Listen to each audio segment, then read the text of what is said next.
My name is David Fisher. I'm here on behalf of the Green Party of Rhode Island today, and I could speak to you on any number of the topics that you just touched on, but I just want to touch on a few of them. I really like carbon fee. I like cap and dividend. I think cap and dividend is the way to go. I don't know if Pete Stockton's bill is still kicking around in the House there, but that seemed to me a smarter way to go on that. On that fee, frankly, without ending subsidies for fossil fuel companies, that fee means nothing. Because as long as we're continuing to subsidize them in the billions with a B amount of dollars, it's going to be very difficult for them hey, they can say, hey, we can pay this fee, and we're still getting money from the federal government anyway. So without eliminating those subsidies, the carbon fee means really absolutely nothing. Secondly, I want to say thank you to you all, especially Senator Whitehouse, for your work on climate change and other very unsexy issues in the Senate, like galvanic corrosion in our pipes and things like that. So thank you for that, and thank you all for your work of fighting against the deniers and things like that.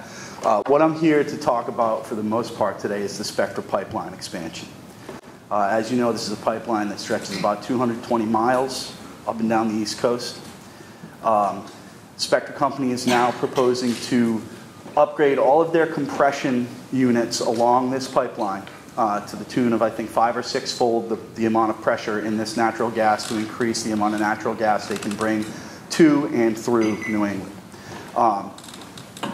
Quite frankly, I think this is a recipe for disaster. It is the oldest pipeline in the country, the oldest natural gas pipeline in the country, 220 miles long. The company is only proposing to upgrade 40 miles of this pipeline. Okay, much of it runs underground, about 4 to 5 feet underground. A lot of it runs underneath rivers, over wetlands, and it happens to pass through Burrillville, Rhode Island. Anybody here from Burrillville? Anyone? As you all know, Burrillville in all of our lifetimes has experienced one of the most catastrophic environmental disasters that a community could face, which is a huge gasoline and MTBE spill back in 2001. Unfortunately, the news got shadowed out by another unfortunate event in September of 2001. But the people of Burrillville are keenly aware of the dangers of the transportation and storage of fossil fuels in their town. Of all the states that this pipeline goes through, Spectra Corporation has had public forums in every one of these states, except Rhode Island. And frankly, when I look at the situation, knowing the history of Burrillville, where this pipeline goes through, I think there's a reason they don't want to have a public forum in Rhode Island. Because the people of Burrillville will stand up and say, no, we don't want this. Now, I've seen all of the industry reports, shortages of natural gas.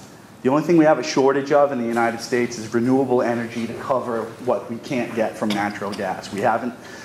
We've taken those oil and gas subsidies, and the companies have taken them for so long that it's put us so far behind the rest of this planet, frankly, on renewable energy. We need to end those subsidies. We need to get more renewable in our portfolio. Now, as far as bringing more natural gas to New England, because it's that clean burning bridge fuel, which to me is just absurdity. This pipeline ends off the coast of Boston. Okay, the pipeline is capped off the coast. So you can't tell me, when I look at that project and I see where that cap is, that the expansion of this pipeline is about bringing natural gas to New England, because it's not. It's about putting it on ships and shipping it overseas. Okay, so if you want to talk about energy security in this country, the Spectra pipeline is no way to do it, because that natural gas that's being hopefully not fracked out in the Midwest of this country is going to go through that. I'll be done in 30 seconds. Is going to go through that pipeline right out into the ocean and directly overseas. So if we're really thinking about the energy, not relying on energy from other sources and being self-sufficient in this country, we have to stop this Spectra pipeline. It is a recipe for disaster, and I thank you for your time. Thanks. Thank you. No and comments? you both signed on to it. No comments on what he said? No comments on what he said on the pipeline? I don't know where your positions are. I know They're you're here. signed You here. signed on to this. Let everybody know that. So there is a disconnect between rhetoric and action. I haven't issued any rhetoric here. I actually think that it is a bridge fuel. I'm sorry to think otherwise.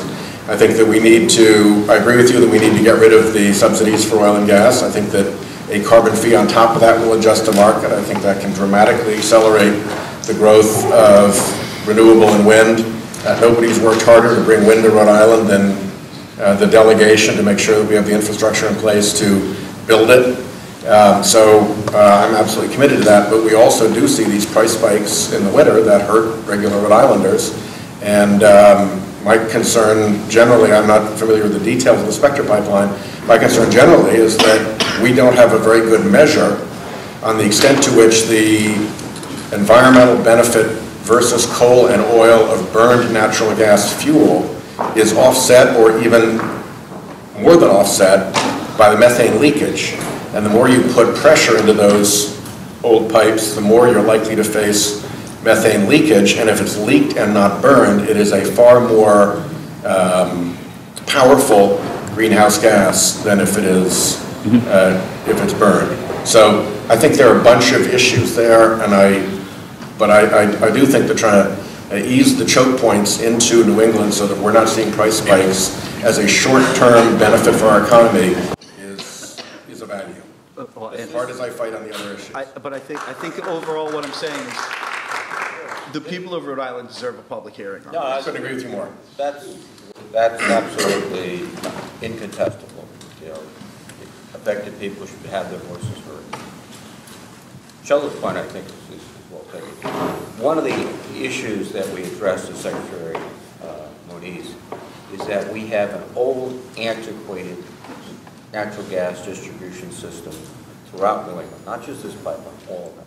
Yeah. And one of the dangers, and Sheldon identified, is methane leakage from the sort of connecting points, but also old pipelines. And one of the questions we have to ask ourselves in this project is, does this project decrease methane leakage? If it does, then that is a huge benefit for the environment. But I think it's a balanced case. What I think we should do, and this goes back to national priorities, we should be able to generate significant resources to safely rebuild our pipelines in New England so that we don't have methane leakage, so that we can tap into energy sources around the country. We pay probably 2 or 3 times the price for natural gas that others do.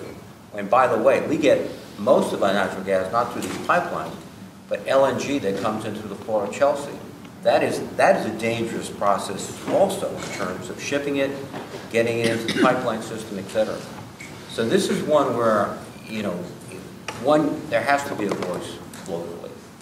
2, we have to look at, are we making improvements that are going to have environmental benefits as well as, environmental costs?